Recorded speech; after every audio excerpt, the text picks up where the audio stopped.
Assalamualaikum warahmatullahi wabarakatuh. Sebelum Waalaikumsalam. diskusi, marilah kita membaca doa terlebih dahulu. Berdoa mulai. Selesai. Pada kesempatan kali ini kita akan berdiskusi tentang doktrin Islam dan doktrin pra-Islam atau apresiasi terhadap ritus dan dasar-dasar keyakinan. Biar cepat selesai, nanti kita ada yang bacain, ada yang ngasih pendapat, dan ada yang bertanya. Ini siapa yang mau? Saya abstrak.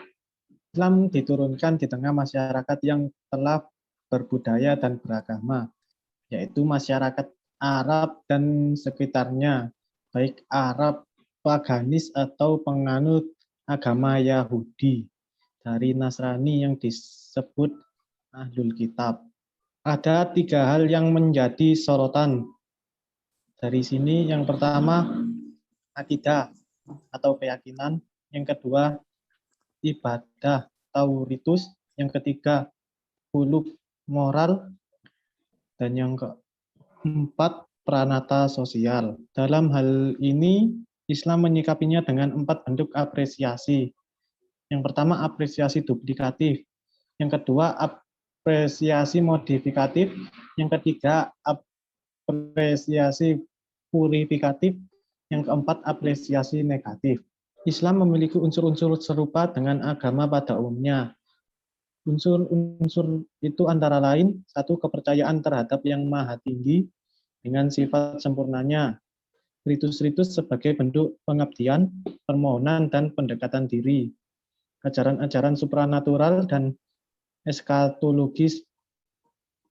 Lebih dari itu, Islam memiliki banyak doktrin yang serupa dengan agama lain, terutama agama Semit yang lebih tua. Karena Islam memang tidak terlahir dalam kevakuman agama, tradisi, dan kebudayaan, persoalan yang akan dilihat ini, yang pertama, unsur-unsur apa saja yang masuk ke dalam doktrin, yang akhirnya termanifestasi dalam tradisi Islam. Yang kedua, sejauh mana unsur-unsur luar masuk menjadi bagian integral dan dari doktrin Islam, baik akomodasi tersebut dengan duplikasi atau modifikasi. Yang pertama ini, Islam tidak lahir dalam kevakuman. Untuk melihat 2 permasalahan tersebut di atas diperlukan pendekatan sejarah, yaitu melihat agama-agama lain yang hidup di lingkungan kelahiran Islam dalam rangka memahami dasar-dasar Islam. Walaupun istilah jahiliyah yang biasanya diartikan bodoh, tidak berarti masyarakat jahiliyah adalah masyarakat yang tidak memiliki pengetahuan. Syahrastani lebih jauh menyebutkan bahwa Arab telah banyak mengenal pengetahuan sejak masa sebelum Islam yang meliputi 3 kelompok besar. Yang pertama, ilm al-ansab wa al-anwa wa al-tawarik. Yang kedua, ilm al-ri'ya. Yang ketiga, ilm al-anwa. Bahkan dalam bidang syair, masyarakat Arab pada masa itu tergolong telah maju sekalipun masih berbentuk sastra lisan. Pendekatan ini bertitik pangkal dari pandangan bahwa Islam tidak lahir di era kevakuman, baik kevakuman agama, tradisi, atau budaya. Dari pernyataan ini, apakah paham? Saya bertitik pangkal ini. Oh, ya. Bisa slide-nya digeser ke atas sedikit. Saya ingin tanya, bisa dijelaskan lebih detail tentang pendekatan bertitik pangkal ini? Oh iya, bisa digeser ke atas sedikit. Kan tadi pernyataan pertama itu Islam tidak lahir dalam kevakuman. Nah, pada era jahiliyah itu kan sebelum Islam masuk itu orang-orang jahiliyah itu sudah memiliki tradisinya masing-masing. Jadi seperti ada syair-syair seperti itu. Terus apa itu tadi yang di bawah itu digeser sedikit ke bawah. Walaupun istilah ini berarti bodoh, tidak berarti bahwa masyarakat jahiliyah adalah masyarakat yang tidak memiliki pengetahuan. Ya, dari sini kan berarti sebelum agama Islam itu masuk, orang-orang jahiliyah itu sudah memiliki pengetahuannya sendiri kan ya. Jadi bukan berarti orang jahiliyah itu terlalu bodoh, itu tidak. Mereka memiliki pengetahuan tapi berbeda, bukan tidak sesuai dengan Islam gitulah. Jadi dapat disimpulkan saat Islam masuk itu masyarakat jahiliyah itu sudah memiliki budaya dan tradisi, jadi tidak vakum terhadap agama Islam gitu, tidak. Jadi digabungkan dengan apa itu, dengan kebudayaan yang ada sebelum ajaran Islam itu masuk. Dari sini apakah sudah paham? Baik, sudah jelas. Selanjutnya bisa dibacakan oleh yang lain ya. Saya. Perlulah. Ya. Pendekatan ini bertitik pangkal dari pandangan bahwa Islam sejak lahir di era kevakuman, baik kevakuman agama, tradisi, dan budaya. Artinya kelahiran Islam memiliki konteks sejarah dan kondisi sosial kultural dengan kepercayaan dan praktek-prakteknya.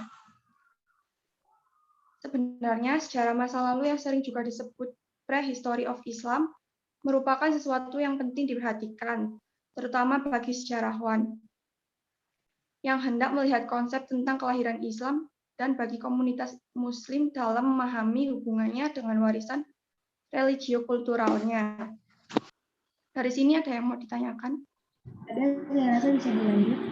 Ya, menurutku yang kita baca dari awal sampai akhir ini, menurutku udah bisa dijadiin patokan buat bikin resume nanti itu.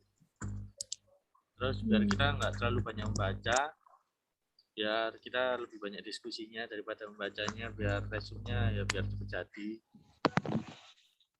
Terus habis gini kita bikin metode buat nyelesain resumnya aja. Menurut kalian gimana? Ya. Ya, nggak apa-apa itu. Sama nanti kan pasti ada yang belum paham kan yang di atas tadi. Itu bisa kita jadikan bahan diskusi selanjutnya nanti kan ya. Ya. Ya, bisa. Secara keseluruhan ini dari jurnal yang kita baca ini kita udah dapat gambaran resumnya dari persoalan-persoalan yang emang tadi dipertanyakan. Sebelumnya yang tadi yang di atas apakah ada yang masih kebingungan gitu? Bisa diarahkan ke atas lagi biar kita tahu sama-sama gitu. Ini gimana, Rek? Kayak ada pendapat. Iya. Yang pasti yang paling kebingungan itu yang anu ya. Istilah-istilah tadi itu. Yang istilah-istilah yang menggunakan bahasa asing. Ya, yang dari agama-agama lain. Itu nomor 1 sampai 3 yang golongan ilm al-ansab lah itu ya. Iya.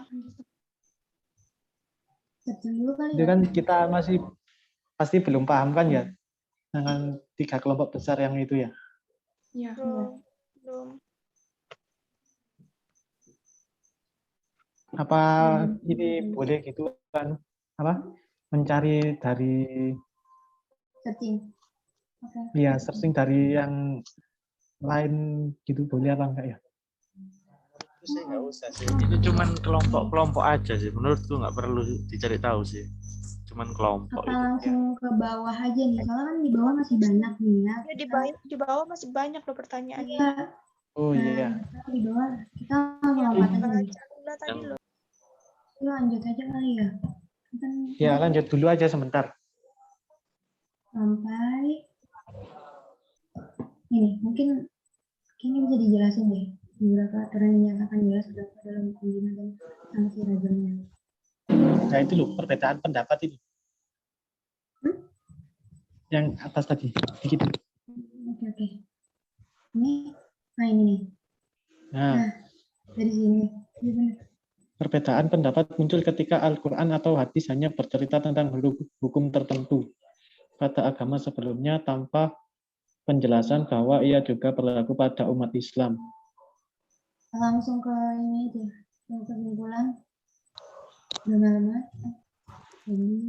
Yang gini ini kita sudah mempelajari Iya, materi ini. jadi kita cuma review sekarang. Ya, jadi Oh, nggak oke. terlalu banyak kan ya.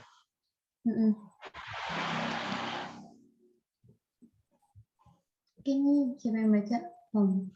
Bar, baca Bar. Oh ya. Bacain kesimpulannya.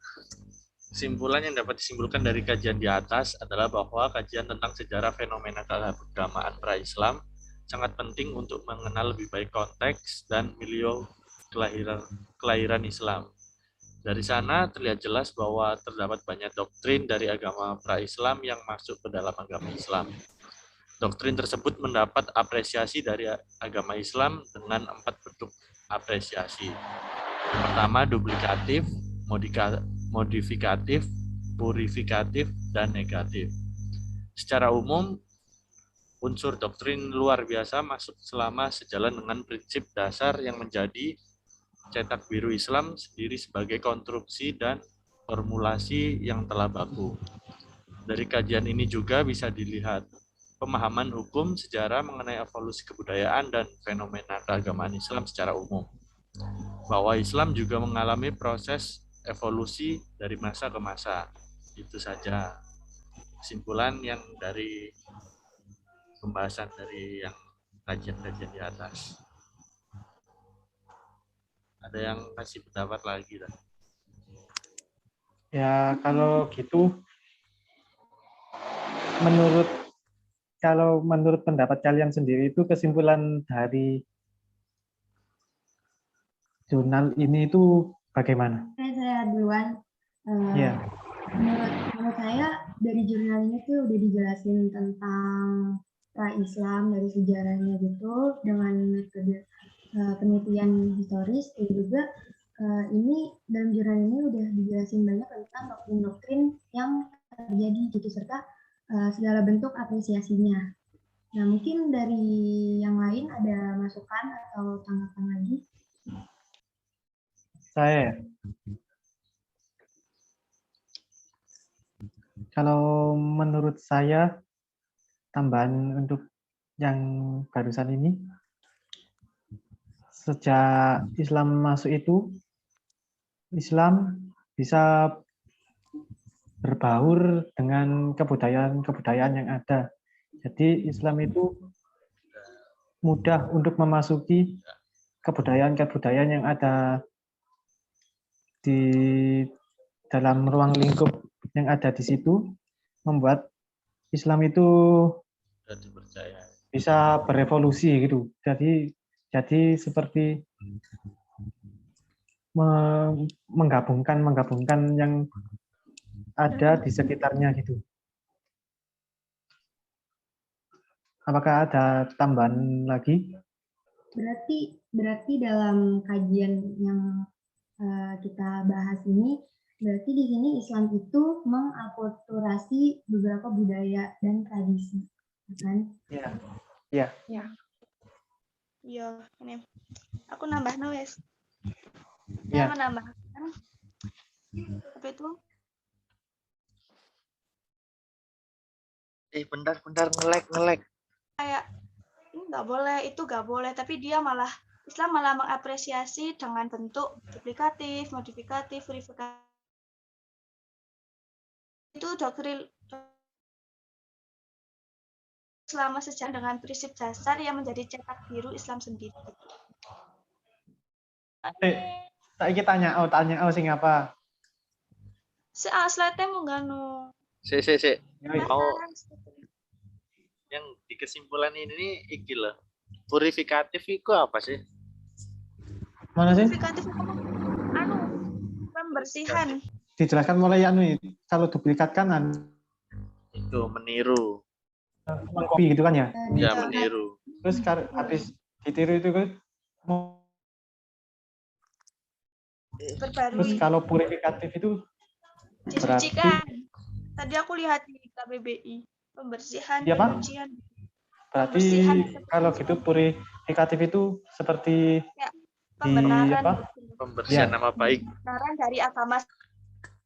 Purifikatif itu seperti kayak Kayak pemilahan, Pembenarkan nah, gitu. pemilahan itu loh. Dari yang dulu salah terus dibenarkan gitu. Nah, itu. Ya, itu. Hmm. Kalau yang negatif ini nggak tahu. Negatif ini. jariku kayak yang salah-salah gitu deh. Iya. Iya, Oh, berarti yang salah-salah itu Ada tangan. Apa yang salah Iya. memberikan tangan? doktrin-doktrin negatif dari orang. Ya udah, gimana? Ini udah mungkin setengah jaman. Niat balik slide ya. Ya. Gimana? kembali ke atas dulu. Aku butuh pertanyaan nih. Aku Yang cek mana? nonton, Yang cek mana? kanan. Yang mana? Pelan-pelan.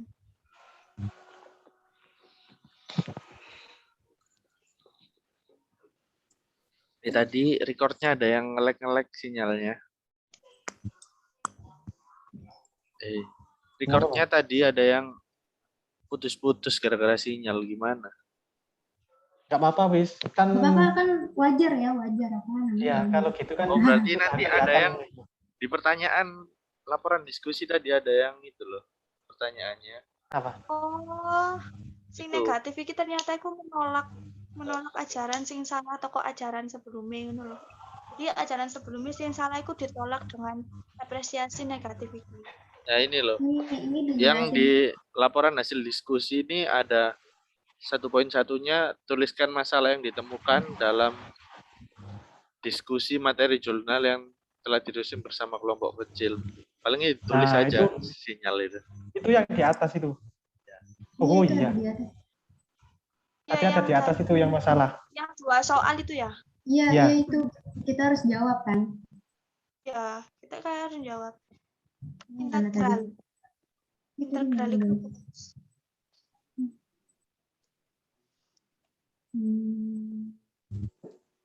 Kebablasan deh gue. Tuliskan peserta yang hadir dalam diskusi dan lampirkan screenshot kehadiran. Terus 1.3-nya tuliskan hasil diskusi.